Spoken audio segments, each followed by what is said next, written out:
Today we can discuss on bond enthalpy or bond energy. Yes, just assume one chemical reaction. Hydrogen plus hydrogen gives hydrogen molecule. So most of the chemical reaction, along with the chemical reactions, there is a release of some energy, right? But for the breaking of this hydrogen, just assume hydrogen molecule is with you. For that breaking, we need some energy. So how much amount of energy they released, that same amount of energy we will use for the breaking of that, the atoms. Okay, so we can tell about that. The amount of energy required to break a particular type of a bond in a diatomic molecule. Here H2, diatomic molecule, diatoms it's here. Cl2, diatomic molecule. So diatomic molecules case, if there is a 1 mole means 1 hydrogen molecule or 1 chlorine molecule. So 1 mole of the diatomic molecules, if it is in a gaseous state, for that breaking how much amount of energy it is needed, that it is said to be bond dissociation energy or bond enthalpy. Okay, next, but in the case of polyatomic molecules case, that is a little confusing matter. So in that situations, for the calculation of bond enthalpy or bond energy, for that we are using average amount of energy required to break the particular type of a bond in 1 mole of molecules in the gaseous state.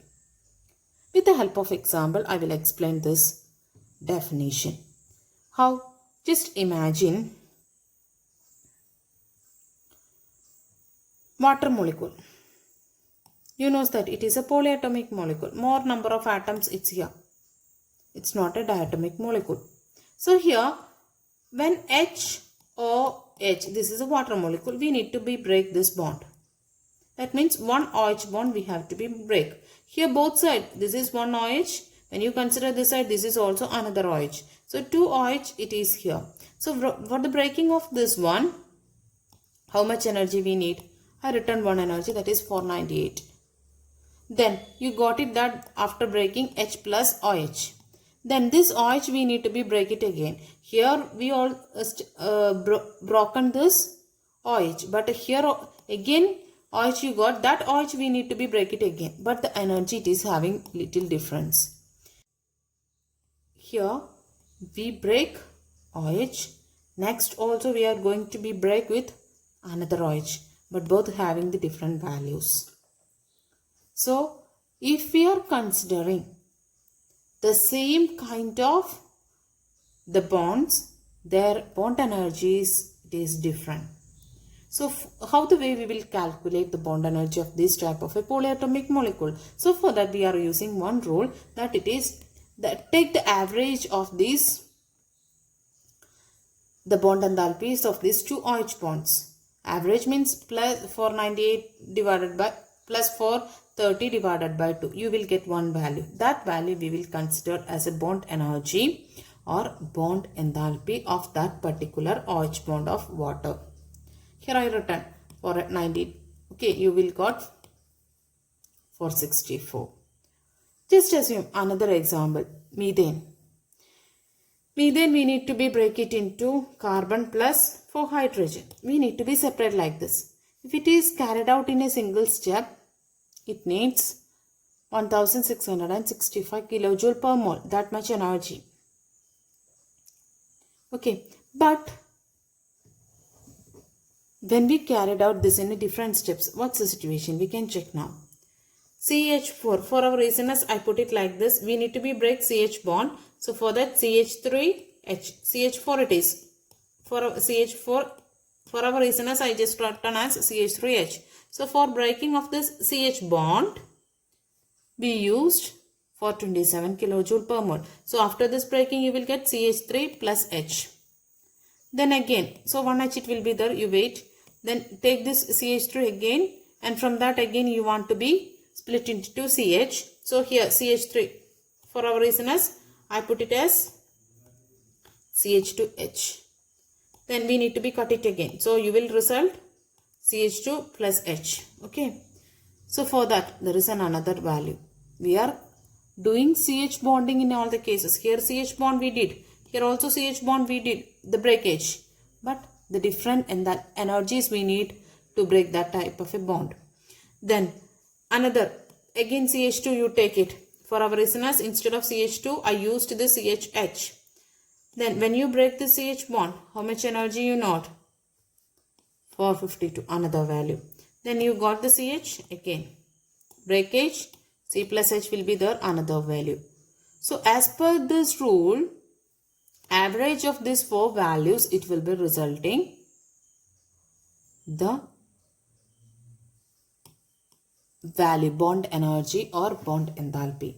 So for that, we have to be use the Hess's law here also. So for that we have to be do, this is a single step process now. So this is the different step process. All together you have to be do it either some multiplication or division or summation or subtraction. Likewise different methods you can apply. Here I am going to be do like this. Left side terms I am going to add together. Right side terms I am going to add together. So CH3 plus CH4 plus CH3 plus CH2 plus CH. Okay, we got it.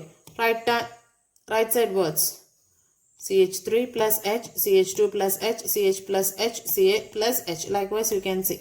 Then in our equation CH4 in left side and C plus 4H in the right side. So in the right side C plus 4H you keep it there and rest all things you take it on this side. So what will be happening here? When you take it like this, it will be cutting and all minus plus, due to that it will be cutting and all will be here and it results CH4 gives C plus 4H. So what is the thing we did here? Just add it all the equations. Likewise you just add it all the equations, you will get the same value. Yes, here we are going to be find out the bond enthalpy or bond energy. We just add it together only. I didn't take the average. When you take the average, that time only you will get the bond energy or bond enthalpy. Here 4 values it is here no. So just add it together and divided by 4. Because of 4 values it is here. So you will get the value 416. So this is considered as the bond enthalpy or bond energy of the CH bond in CH4 molecule. Okay. Then there is a one simple method also we are using for the calculation or problem side. So with the help of this bond energy values, it is possible to find out the enthalpy change also. This is our bond energy values now. If they given the bond energy values, from that also it is possible to find out the enthalpy value. How it is possible? I will explain with the help of one example. Before that, there is a one method it's there for finding, that means enthalpy of a reaction if the bond energies it is given, bond energies of the reactants minus bond energies of the products, right? So normally products minus reactants we are using in all the cases, but in this situation we are using bond energies of the reactants minus bond energies of the products. Okay, so here one question it is given, find out the delta H of the one equation they given and bond energies of hydrogen they given, bromine they given. Bond energy of this one means for the breaking of H2 how much energy needed, for the breaking of Pr2 how much energy needed, for the breaking of HBr how much energy it is needed. That values it is already they given them, but they asked about that what is the enthalpy change of the reaction. We can use that equation. So sum of the bond energies of the reactant divided by minus sum of the bond energies of the products. So reactants here is hydrogen and bromine. So this one, so these values you take it as the reactants. So sum of the reactants means you add it these minus 344. But here one thing you have to be find out. This is for 1 HBr, the C364. But here 2 HBr it's here. So product side when you are taking as a sum of the bond energies of the products, you have to be do like this 2 into 364. Okay, so here you can see that reactants minus products you will get the value. It is like this. So from this bond energies also it is possible to find out the enthalpy change. Okay.